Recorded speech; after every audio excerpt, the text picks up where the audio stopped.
Cricket board अगर आपने घर समझ के चलाएंगे तो फिर ऐसे स्कैंडल आते रहेंगे। ये कुछ सब बाकी भी क्रिकेट बोर्ड है मगर पीसीबी में ये स्कैंडल आते हैं, इसकी क्या वजह है? दुनिया इस तरह अपने क्रिकेट बोर्ड नहीं चला रही, प्रोफेशनल सेट पर चलती है, प्रोफेशनल लोग पिक किए हैं, डाउट्स आते हैं इनके ऊपर। पाकिस्तान जब टीम हार जाती तो ये सपोर्ट करते थे सारे लड़कों को, किसी को निकालने नहीं देते। ये मुझे सरप्राइज हुआ कि उन्होंने ये बात कही है, मेरा तल्लक नहीं है इस कंपनी के साथ, लेकिन वो जो डॉक्यूमेंट्स हैं उसमें इनका नाम लिखा हुआ है, इनके भाई का नाम लिखा हुआ है। बाबर आजम, शहीनशाह अफरीदी और मोहम्मद रिजवान का मुस्तकबिल क्या देखते हैं आप? अस्सलाम वालेकुम नाजरीन, मैं हूं आपका मेज़बान अफजल इफ्तिखार और आप देख रहे हैं करंट एनएन।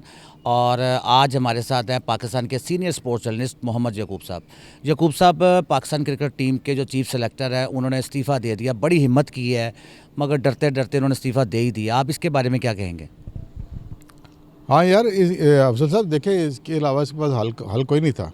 अगर वो इस्तीफ़ा ना देते ना तो बड़ी क्रिटिसिज्म होती उनसे, और अभी तो चल रही होती। वो इस्तीफ़ा देकर निकल गए। एक ये उनके पास थोड़ा फेस सेविंग है कि इस्तीफ़ा, या उनको सोचा होगा कि जो मैंने काम किया है उसको मैं डिफेंड नहीं कर सकता, तो वो डिफेंड नहीं कर सके और मेरे ख्याल उन्होंने इस्तीफ़ा देना बेहतर समझा। यकूब साहब, इसकी असली कहानी क्या है? वो कहते हैं मैं बेकसूर हूँ। नहीं, उन्होंने ये नहीं कहा बेकसूर हूँ, उन्होंने कहा कि ठीक है, अगर कमेटी जो फैसला करी मुझे कबूल होगा। मैंने हाँ, ये मुझे सरप्राइज़ हुआ कि उन्होंने ये बात कही है कि मेरा तल्लक नहीं है इस कंपनी के साथ, लेकिन वो जो डॉक्यूमेंट्स हैं उसमें इनका नाम लिखा हुआ है, इनके भाई का नाम लिखा हुआ है, उसका तीसरा जो रिजवान का नाम लिखा हुआ है। तो जो लिखे हुए नाम है सब कुछ रिकॉर्ड पे है, फिर ये क्यों कह रहे हैं कि मेरा उनके साथ तल्लक नहीं है? इस पॉइंट को वो क्लियर मेरा करना पड़ेगा उनको अपनी कमेटी के सामने। अगर कमेटी उनके जवाब से मुतमिन होती है तो फिर देखें वो क्या फ़ैसला करती है। अगर ये बात ठीक है कि वो, लेकिन वो नाम जो है वो क्यों आया फिर इनका? सबका नाम आया ना, शहीनशाह अफरीदी का नाम भी आ गया, बाबर आजम का नाम भी आ गया। तो ये बात मुझे समझना, ये इन्होंने कल जो मीडिया से बात की, उन्होंने कहा कि मेरा तल्लक नहीं है इस कमेटी से। ये हैरानकुन चीज़ है, और ये पॉइंट जब तक क्लियर नहीं होता तब तक ये चीज़ें मेरा कमेटी को ये इसी पॉइंट पर ज़्यादा फोकस करना पड़ेगा। और उसको बुलाएं, वो इंतज़ाम को बुलाएं, पूछें कि आपने ये बात की है, आपका तल्लक नहीं है लेकिन ये कागज़ों में आपका नाम है। तो ये पॉइंट मेरा ज़्यादा हाईलाइट होना चाहिए। कमेटी ने आज काम भी शुरू कर दिया है, कोई अपडेट है कमेटी ने जो काम शुरू किया है? नहीं, अभी आज तो पहला दिन था, अब देखें क्या अभी चलेगा ये काम, कब तक चलता है।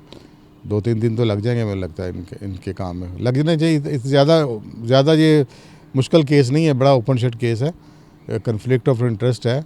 और अगर वो जो मैंने पहले बात की, अगर वो साबित कर देते हैं ये बात कि जी मेरा तल्लक नहीं है, तो फिर वो क्लियर भी हो जाएंगे। लेकिन फिर ये डॉक्यूमेंट्स कहाँ जाएंगे, कैसे इनको जुटाएंगे जब सारे मीडिया के पास पड़े हुए हैं, जिसमें नाम है सबका, पांचों का नाम है। तो ये बहुत जल्दी ये फैसला हो जाना चाहिए, 2-3 दिन से ज़्यादा नहीं लगने चाहिए मेरे ख्याल में, इसमें फैसला आ जाना चाहिए।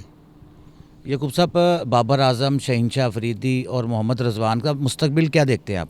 हाँ, इनके लिए बड़ा मुश्किल हो जाएगा अगर ये चीज़ें ये पार्ट रहे हैं, तो इनके डाउट्स आते हैं इनके ऊपर कि आपने जो टीम पिछले, आपने देखा पाकिस्तान जब टीम हार भी थी, हार जाती तो ये सपोर्ट करते थे सारे लड़कों को, किसी को निकालने नहीं देते थे।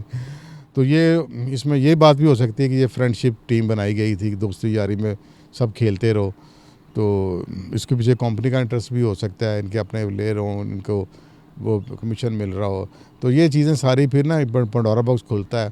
तो देखें पंडोरा बॉक्स कहाँ तक जाता है, कहाँ तक क्रिकेट बोर्ड लेकर जाता है, या इसको गंद को अंडर द कारपेट करने की कोशिश करता है।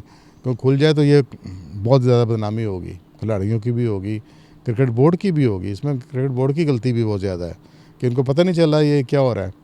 ये टीम चेंज नहीं करने देते, अब तक टीम चेंज नहीं होती थी। जो बाबर आजम टीम लेकर आ रहा है उसी को ही कंटिन्यू कर दिया इन्होंने, चीफ सेक्रेटरी ने भी। एक दफ़ा उन्होंने बस फ़हीम अशरफ को डाला है उस एशिया कप में, उसकी परफॉर्मेंस कोई नहीं थी, फिर इन्होंने हसन अली को डाला है, तो उसकी भी परफॉर्मेंस बिलो पार ही है, इतनी अच्छी तो नहीं है कही जा सकती। तो ये फ्रेंडशिप पर हाँ चलती जा रही टीम, और उसके पीछे ये एक ही हो सकती है, ये कंपनी हो सकती है। सबके इंटरेस्ट इसी में थे कि सब अपने फ्रेंड्स ही खेलते जाएं और एक दूसरे का मफादात को हम क्लियर करते जाएं। यकूब साहब, बाकी भी क्रिकेट बोर्ड है मगर पीसीबी में ये स्कैंडल आते हैं, इसकी क्या वजह है? हाँ, इसका वजह सिर्फ वही वो फ्रेंडशिप है। जब प्राइम मिनिस्टर आता है वो अपना कोई फ्रेंड, उसकी कोशिश होती है कि उसका अपना कोई क्लोज़ फ्रेंड जो है ना वो बुलाइज हो जाए। फिर वो जब क्लोज़ फ्रेंड आता है तो फिर वो देखता है कि मेरे नीचे अपने फ्रेंड्स बुलाइज हो जाए। तो वो जब होते हैं उनके क्रिकेट से तलक नहीं होता, उनका कोई तलक नहीं होता क्रिकेट से। वो बस आते हैं, उनको पता है कि अच्छी तनख्वाहें मिलेंगी वहाँ पर और काम कोई नहीं है। तो जब अनप्रोफेशनल लोग प्रोफेशनली वर्क को काम करेंगे तो वो गलतियाँ करेंगे, ज़्यादा करेंगे, ब्लंडर करेंगे, गलती नहीं ब्लंडर करेंगे क्योंकि उनका तजुर्बा नहीं है। तो ये ज़्यादातर अगर लड़के अगर ये स्टाफ लें ना, ये एसोसिएशन से लें जिनको सब पता है कि क्रिकेट की ग्राउंड में क्या चाहिए, ग्राउंड कौन सी ग्राउंड कहाँ पर है, कौन सा खिलाड़ी कहाँ खेल रहा है, वो चीज़ें जानते हैं। उन लोगों को उन्होंने साइडलाइन पर किया हुआ है, जो असल स्टेक होल्डर है ना एसोसिएशन के आदमी, वहाँ पर कोचेज़ भी लगा लें, उनके क्लबों के कोचेज़, क्लब जो क्लब चला रहे हैं, इन लोगों को उन्होंने साइडलाइन किया हुआ है। और जो नॉन प्रोफेशनल है ना, वो वही दोस्त होते हैं इनके, वही आके लाखों रुपए तनख्वाह ले रहे हैं और वो काम चला रहे हैं। देखें ना, अब 35-35 लाख 25-25 लाख तनख्वाह किस बात की है, कोई समझ नहीं आ रही। लेकिन वो क्योंकि हमारे दोस्त हैं तो वो दोस्त को निभाई जा रहे हैं और नेशनल इंटरेस्ट को पश्चिम से डाल दिया गया है। और अपने जो है ना वेस्टेड इंटरेस्ट, अपने दोस्त यार, इन्होंने ज़कात शरीफ साहब ने भी ये काम किया हुआ है। अपने सारे दोस्त हैं, या बेटे की सुना उनका बेटा भी इन्वॉल्व है इसी में, उनके वो भी फैसले कर रहा है। तो फिर ये तो क्रिकेट बोर्ड अगर आपने अपने घर समझ के चलाएंगे तो फिर ऐसे स्कैंडल आते रहेंगे। दुनिया इस तरह अपने क्रिकेट बोर्ड नहीं चला रही, वो अपने प्रोफेशनल सेट पर चलती है। उन्होंने प्रोफेशनल लोग पिक किए हैं, प्रोफेशनल वो डिसीजन लेते हैं, हर बात की उनकी अकाउंटेबिलिटी होती है, छोटी छोटी बात पर अकाउंटेबिलिटी होती है, लिहाजा वो सिस्टम सही चल रहे हैं। ये फ्रेंडशिप पर है तो ये ऐसे ही चलता रहेगा। यकूब साहब, पाकिस्तान क्रिकेट टीम के जो खिलाड़ी हैं इनकी 60-60 लाख रुपए सैलरियां हैं, क्या उनको ये जेब देता है कि इस तरह के काम करें वो?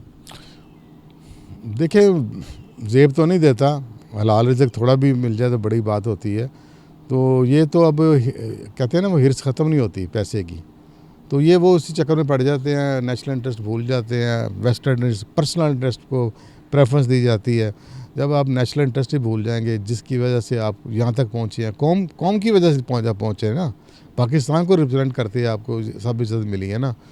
तो अगर आप उसी कौम को भूल जाएंगे, उसको कि यार मेरी कौम की मेरे मतलब क्या सोचेगी, मैं तो इनका हीरो हूँ और मैं ये क्या काम करने लगा, इतनी सी अगर सेंस ऑफ रिस्पॉन्सिबिलिटी आ जाए सब में, पीसीबी चेयरमैन से लेकर खिलाड़ियों तक, अंपायर तक, तो मेरे ख्याल में हालात ठीक हो जाए। लेकिन नहीं, पता नहीं क्या इस कौम में अब क्या हो गया है कि हर बंदा पैसे के लिए अब वेस्टर्न इंटरेस्ट को प्रायोरिटी देता है, नेशनल इंटरेस्ट को भूल जाता है।